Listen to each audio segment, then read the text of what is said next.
politika be futbolo. Kaip gyveno, taip ir gyvens. Bet futbolas be politikos. Ne. Tai norėčiau pasakyti, kad ši situacija, kad ir dabar susidarė Šiaulių futbolo akademija, yra persipynusi su politika. Tai pradėsiu labai gražiai nuo pradžių, nuo ko viskas, kaip sakyt, prasidėjo, nuo ko viskas ir tęsiasi. Tai aš kalbėsiu faktais, tikrai ne užuominom ir ne kažkokiais samprotavimais, mąstymais. Viskas prasidėjo nuo gauto rašto LFF vykdomajam komitetui. Dėl leidimo FK Kelmės atstovauti Šiaulių miestą. Tame rašte rašome, prašome leisti atstovauti Kelmės Kražantei pagrindiniai komandai, kuri žaidžia LFF pirmos lygos pirmenybėse už Šiaulių miestą. Šiuo metu komanda treniruojasi perspektyviausi Šiaulių apskrities treniruočių procesas vyksta Šiaulių mieste, klubo dukterinė komanda žais Kelmėje LFF antros ir trečios lygos pirmenybėse. Komandos tikslas dalyvauti A lygos pirmenybėse. Liktai šituo raštu pažymima, kad liktai, kaip sakyti, tikslai yra geri, Šiaulių pagrindinės komandos nėra, tikslas iš Kelmės perkelti didįjį futbolą iš Šiaulių miesto, liktai tikslas ir geras. Bet po to seka kai kurie užklausimai. Tai dėl Šiaulių infrastruktūros naudojimo Šiaulių miesto savivaldybė užklausė Lietuvos futbolo federacijos. Lietuvos futbolo federacija atsakė, dėl Kelmės klubo žaidėjų, savininkų ir žaidėjų dalyvavimo sutariant futbolo rungtynėse. Įvardintis 6 varžybos ir Lietuvos futbolo federacijos vykdomojo komiteto ir prezidento raštas Šiaulių miestui, kad Kelmės Kražantė atstovauti Šiaulių miestą negali. Nuo šio rašto prasidėjo sekanti istorija ir tęsiasi iki šiol. Ėjo Šiaulių futbolo akademija, su mano asmeniu buvo pakviesta į Šiaulių kontrolės komitetą. Šiaulių kontrolės komitetą, kurio pirmininkas yra Andrius Šežius. Diskusija įsirutuliavo iki tiek, kad vis dėlto buvo komisijos veikloje buvo 1,5 valandos diskusijų, bet buvo gan provokuojantis klausimai apie Šiaulių futbolą ir ypač kodėl bazės naudojamos Šiaulių reprezentaciniai komandai, o negali būti naudojamos Kelmės Kražantės. Galiu pasakyti vieną, kad kontrolės komiteto posėdis, katras įvyko dėl Šiaulių futbolo akademijos bazių naudojimo, jis buvo neteisėtas. Komiteto pirmininkas Andrius Šežius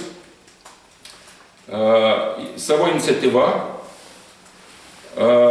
tik išklauso institucijų, įstaigų ir įmonių vadovus dėl savivaldybės kontrolieriaus atlikto finansinių veiklos audito metu nustatytų trūkumų ir teisės aktų pažeidimų. Tuo remiantis galima daryti prielaidą, kad Andrius Šežius, būdamas savivaldybės kontrolės komiteto pirmininku, galimai pasinaudojo savo tarnybinę padėtimi, tokiu būdu siekdamas gauti informaciją apie Šiaulių futbolo situaciją. Tas komitetas pagal visus dokumentus negalėjo apklausti Šiaulių futbolo akademijos. Tame komitete išryškėjo toks klausimas, kodėl Šiaulių pagrindinė komanda žaidžia Šiaulių centrinėme stadione. Matėte, tuoj pat sekė Šiaulių krašto ir per Šiaulių televiziją kaltinimai, tiek grasinimai prokuratūra, tiek baudžiamosiomis bylomis, kad direktorius, piktnaudžiaudamas tarnybinę padėtimi, duoda Šiaulių futbolo klubui stadioną naudotis nemokamai. Pabrėšiu, kitas raštas yra, kurį aš dabar perskaitysiu, 2004 metų kovo mėnesio. Šiaulių miesto savivaldybės administracija, Šiaulių miesto savivaldybė Šiaulių miesto Daukanto 23 būtų registruota viešoji įstaiga Šiaulių futbolo klubas įstatuose numatytiems tikslams įgyvendinti ir ūkio veiklai vykdyti. Adresas suteikiamas juridiniu asmeniui neterminuotam laikotarpiui. Tai reiškia, kad Šiaulių futbolo klubo bazė yra čia, ir centriniu stadionu jie gali naudotis nemokamai. Šiaulių futbolo akademijoje buvo atlikti kontrolės ir audito patikra ir turiu 2015 Liepos 3 dienos aktą skirtą Šiaulių futbolo akademijos direktoriui Sauliui Lesnickui, kuriame apibrėžiama: atlikdami audito procedūras jūsų įstaigoje vertiname 14 metų finansinių ataskaitų rinktinio sudarimo teisingumą. Reikšmingų neatitikimų nenustatyta. Visų sportinių įstaigų auditas nei vienos pastabos Šiaulių futbolo akademijoje tiek dėl bazių naudojimo, tiek dėl bilietų, kur buvo naudota, nėra. Tai aš, man atrodo, aiškiai atsakiau tuos kaltinimus, kurie buvo mesti kontrolės komiteto pirmininko Andriaus Šedžiaus, Šiaulių futbolo akademijos bendruomeniai, tiek man asmeniškai. Ir kaip Šiaulių krašte parašyta baudinys į futbolo akademijos vartus, tai gal jūs spręskite patys, ar tą baudinį mes atrėmėm, ar ne. Ir aš manau, kad jei baudinį atrėmėm, tai pastatysim baudinį į kitą pusę. Norėčiau pasakyti, kad į šią situaciją labai teigiamai, operatyviai, gan griežtai sureagavo Šiaulių miesto savivaldybė. Teko net 4 kartus kalbėti su meru. Diskutavome visais klausimais, tiek buvo netgi diskusijos dėl mano šeimų iš darbo. Galiu pasakyti jums, kad pirmadienį buvau parašęs pareiškimą išeiti iš darbo, tačiau išanalizavęs visas esamas prielaidas, dokumentus, kurios atitinka tikrovę, faktus, o nebuvo paskelbti internetinėje ir viešoje erdvėje su kaltinimais, pasakiau, iš darbo aš nesitrauksiu. Kalbėjau su miesto meru, kalbėjau su Sauliumi Lesnicku kaip apskrities futbolo federacijos prezidentu. Bandžiau sužinoti iš vienos pusės nuomonę, išklausyti kitos pusės nuomonę. Iš tikrųjų, galiu pasakyti taip, kad pagrindinis dalykas, kas neramina futbolo federaciją, kad šitas konfliktas jisai būtų kiek įmanoma greičiau sureguliuotas, kad jeigu tai yra kaltė ar kaltė asmenys, jie būtų nubausti ir situacija įspręsta. Jeigu tai nėra kaltės, tai būtų iš tikrųjų išsklaidytos visos abejonės, nes mūsų laukia tikrai nemažai projektų, futbolo projektų Šiaulių mieste ir šiandien irgi kalbėjom šiek tiek apie tai ir su meru, ir taip pat ir su Sauliumi Lesnicku. Tai nesinorėtų, kad visi šitie politiniai dalykai, arba kitaip tariant, su futbolu tiesiogiai nesusiję dalykai, su aikščių įrengimu, stadionų, renginių organizavimu nesusiję dalykai, trukdytų tiesioginiai futbolo vystymo veiklai. Kaip ir Šiaulių apskrities futbolo federacijos prezidentas, aš manau, kad ši susiklosčiusi situacija, galėtum pavadinti taip, nėra tobula, kad neišeitų į gerą. Šiaulių futbolo klubas merdėjo jau 2 metus. Tai matydamas to, galime tikrai konstatuoti faktą, kad tikrai mieste nėra sudarytos, nėra siekiamybės vystytis klubiniam sportui, ne tik futbolui. Teko diskutuoti ir su krepšinio, ir su kitų sporto šakų atstovais, tai aš manyčiau, kad pribrendo reikalas, esam tokiai situacijai, kad turėtų pasikeisti miesto strategija į klubinį Šiaulių miesto sportą. Futbolo federacijos prezidento funkcijos yra rūpintis tiek profesionalių sporto, ką aš dariau su Šiaulių klubu. Šiaulių apskrities federacijos prezidento funkcijos rūpintis vaikų ugdymu. Šiaulių apskrities federacijos prezidento funkcijos rūpintis masiniu futbolu, rūpintis veteranų futbolu ir rūpintis teisėjų ugdymu Šiaulių mieste. Ką aš ir dariau. Kai kurie viešoje erdvėje mano kaip asmens buvimas sieja su Šiaulių futbolo klubu. Šiaulių futbolo klube nesu nei akcininkas, nei dalininkas, nei darbuotojas gaunantis atlyginimą. Taip pat norėčiau papildyti prezidento žodžius tikrai, kad yra užsukta daug gerų projektų, kurių ateitis tikrai šviesi yra. Jūs daugelis matėt, kad sausio mėnesį turėjome futbolo mėnesį, bendradarbiaujant su Lietuvos futbolo federacija, padarėm kažką naujo visoje Lietuvoje, padarėme Šiaulių arenoje aikštelę. 17 dienų buvo šeimininkavo arenoje futbolas, kuri buvo statyta krepšiniui. Kitais metais jų projektą esam parengę pusantro mėnesio, kad arenoje šeimininkaus futbolas. Bendrai su Lietuvos futbolo federacija esam numatę projektą pusantros, taip labai įdomiai skamba, pusantros dirbtinos dangos Šiauliuose. Vieną dirbtiną dangą prie Šiaulių Gitarių dirbtinos dangos, kur jau turime persijungimo kambarius, ir pusė aikštės vaikams treniruoti sporto gimnazijoje. Tai aš manau, kad bendrų projektų su federacija bus ir daugiau, bet aš išvardinau projektus, kurie yra eigoje. Ar meras skatina jūs išeiti iš darbo? Meras iš darbo? Na, jūs sakėte. Čia, suprantat, kaip sakyt, aš galiu jums pasakyti vieną klausimą, kad neturėčiau komentuoti mūsų pokalbio su meru. Savivaldybės kontrolės komitetas dėl savo iniciatyva išklauso institucijų, įstaigų ir įmonių vadovus dėl savivaldybės kontrolieriaus atlikto finansinio veiklos audito metu nustatytų trūkumų ir teisės aktų pažeidimų pašalinimo. Tai noriu pasakyti, tuo remiantis galima daryti prielaidą, kad Andrius Šežius, būdamas savivaldybės kontrolieriaus komiteto pirmininku, galimai pasinaudojo savo tarnybinę padėtimi, tokiu būdu siekdamas gauti informacijos apie Šiaulių futbolo situaciją. Gal tiesiog savo žodžiais galėtumėt pakomentuoti Kelmės Kražantės situaciją, tai kodėl futbolo federacija nerekomendavo savivaldybei įsileisti Kelmę į Šiaulius?